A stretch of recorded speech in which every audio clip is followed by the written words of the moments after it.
মই জানো এই বেহুভেদ কৰিবলৈ তুমি ভালদৰে জানা।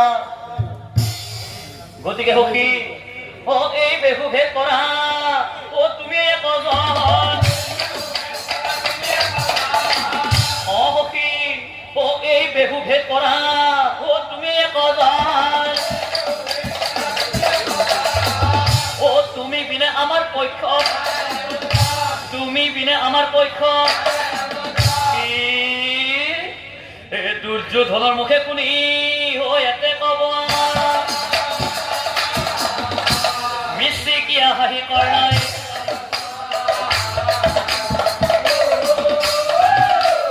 মিছিকিয়া হাঁহি কৰ্ণাই শুনা সখী তুমিতো এইটো বৰ ভাল উদ্দেশ্য লৈ মোৰ ওচৰলৈ আহিলা, কিন্তু এই বিষয়ত মই তোমাক সহায় কৰিব পাৰিম নে নাই এইটো মই ভালদৰে তোমাক ক'ব নোৱাৰিম। কিয়নো শুনা সখী,